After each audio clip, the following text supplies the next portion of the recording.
Halo, selamat datang kembali. Pernah nggak sih waktu kita lagi belanja di toko, kita kepikiran gimana caranya mereka ngatur semuanya?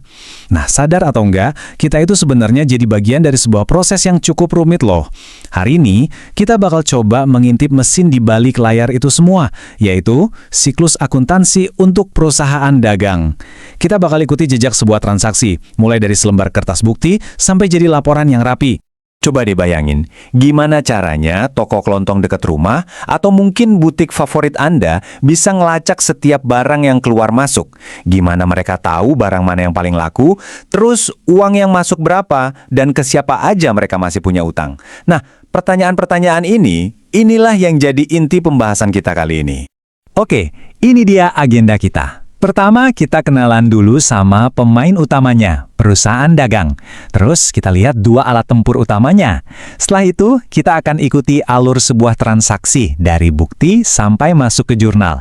Terus gimana caranya semua itu dirangkum di buku besar. Dan sebagai penutup, kita bakal intip sedikit sistem yang lebih cepat dan efisien. Siap?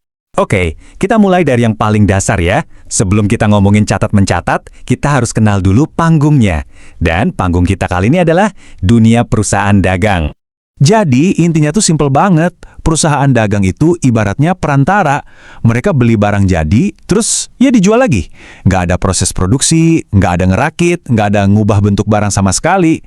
Coba bayangin aja supermarket, toko baju, atau dealer mobil. Nah, itu semua contoh paling gampang dari perusahaan dagang.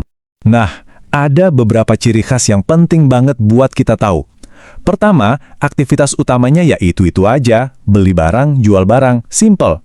Kedua, karena mereka nggak bikin barang sendiri, mereka punya satu akun yang super penting, namanya persediaan barang dagang. Anggap aja ini jantungnya bisnis mereka, tempat mereka melacak nilai semua stok barang. Terus, cara hitung untungnya juga langsung ke intinya, pendapatan dari penjualan tinggal dikurangin aja sama harga modal waktu beli barangnya. Jelas ya? Nah, sekarang pertanyaannya, gimana cara melacak semua aktivitas jual-beli tadi? Akuntan itu punya dua alat andalan. Biar gampang, kita bayangin aja yang satu itu kayak buku harian, dan yang satunya lagi itu kayak daftar isinya. Nah, ini dia bedanya. Jurnal itu bener-bener kayak buku harian bisnis. Semua kejadian dicatat berurutan sesuai tanggal. Misalnya, tanggal 5 beli barang, tanggal 6 jual barang, tanggal 7 bayar listrik. Pokoknya runut. Nah, kalau buku besar, tugasnya beda. Dia ngambil semua catatan harian itu, terus dikelompokin berdasarkan kategorinya. Jadi, kalau Anda mau lihat semua transaksi yang ada hubungannya sama kas, tinggal buka bab kas di buku besar. Semua ngumpul di situ. Jauh lebih rapi dan gampang dicari kan? Oke, teorinya cukup. Sekarang kita coba praktek ya. Kita bakal lihat langsung gimana sebuah kejadian nyata di bisnis diterjemahkan ke dalam bahasa akuntansi. Semuanya itu selalu dimulai dari sini. Bukti. Setiap catatan akuntansi itu nggak boleh ngarang, harus ada dasarnya. Dasarnya ya ini, bukti transaksi. Bisa kwitansi, nota, atau seperti yang kita lihat sekarang, sebuah faktur. Ini bukti otentiknya kalau sebuah transaksi beneran terjadi. Tanpa bukti ini, semua pencatatan ya cuma asumsi, nggak valid. Prosesnya itu selalu dua langkah. Gampang kok. Langkah pertama, kita bedah dulu buktinya, terus kita catat kejadiannya di buku harian kita, alias jurnal.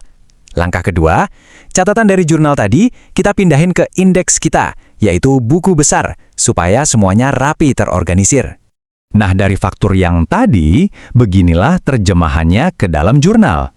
Ingat ya, di akuntansi itu selalu ada dua sisi, debit dan kredit, dan keduanya harus selalu seimbang. Oke, kita lihat kasus ini. Karena ini penjualan kredit, artinya belum dibayar tunai, maka muncul piutang dagang. Ini adalah hak kita untuk nagih uang nanti. Nah, piutang ini kan aset, dan aset kalau bertambah dicatatnya di sisi debit. Terus pasangannya apa? Ya penjualan. Pendapatan dari penjualan kalau bertambah dicatatnya di sisi kredit. Lihat kan, debit dan kreditnya seimbang, cerita transaksinya utuh. Oke, satu transaksi udah masuk ke buku harian alias jurnal. Tapi ini kan baru satu entry, ibaratnya baru satu halaman. Sekarang ayo kita rapikan cerita ini, kita masukkan ke dalam bab-bab yang benar di buku besar. Proses memindahkan data dari jurnal ke buku besar ini ada nama kerennya, yaitu posting.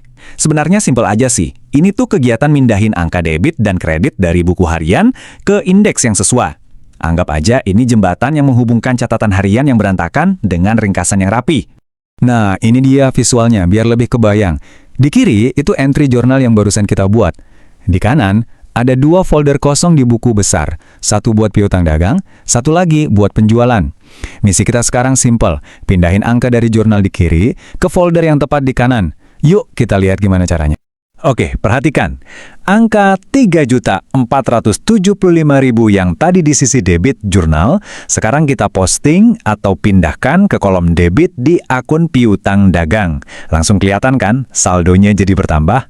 Ini artinya perusahaan kita sekarang punya tagihan ke pihak lain sebesar nilai itu. Sisi kreditnya juga sama persis. Angka 3.475.000 dari jurnal kita pindahin ke kolom kredit di akun penjualan.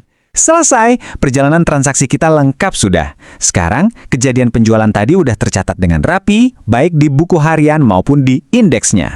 Proses yang barusan kita lakuin ini oke banget kalau transaksinya sedikit. Tapi coba bayangin kalau tokonya rame banget.